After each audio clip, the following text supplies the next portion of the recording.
Сәлеметсіздер ме, қалайсыздар? Біз бүгін Зере екеуміз сөйлемейтін балаларды қалай сөйлетеміз деген тақырыпты ашатын боламыз. Бұл қызымыздың аты кім?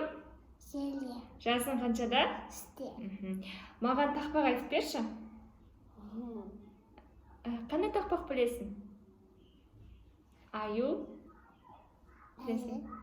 Отыр. Аю отыр. Балтада. Екі қолы.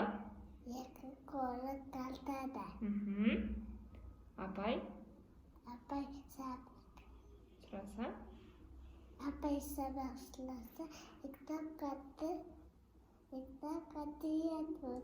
Масқара. Масқара. Жа. За. Ауылға келді қожа.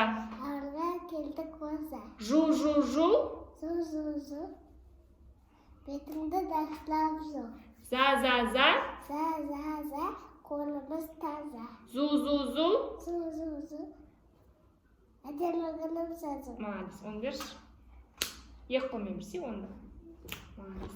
Дәл осылай сіздердің де балаларыңыздың сөйлегенін қаласақ, мен айтқан ақпаратты орындау керек болады. Жалпы балалардың жасы 3-те, 2,5-да болған кезде толық сөйлемейді, екі сөздің басын қоса алмайды, байланыс сөйлеу өте төмен болады. Бұндай жағдайда негізі баланың енжар сөздік қорын көбейту керек болады. Яғни біз балаға сұрақ қоямыз, бала сұраққа жауап бермесе де біз өзіміз жауап беруіміз керек болады. Мысалға, бұл не? Бұл киви деп. Зере негізі мен айтқан жоқпын Зереге сен сөйлеме айтпа деп. Өзі іштей айтқысы келмеді. Дәл осылай біз балаға сұрақ қоямыз, қойылған сұраққа біз өзіміз жауап береміз.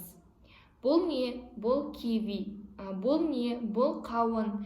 Бұл не? Бұл алма. Бұл не? Бұл жүзім.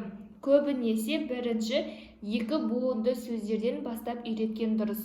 Алма, банан, жүзім, киви, мама, папа, ата, апа. Өте көп лексикалық тақырыптар бар, иә? Жемістер бар, көкөністер бар, көліктер бар, аяттары бар, жыл мезгілдері бар, заттар бар, жиһаздар бар, жабайы жануарлар бар.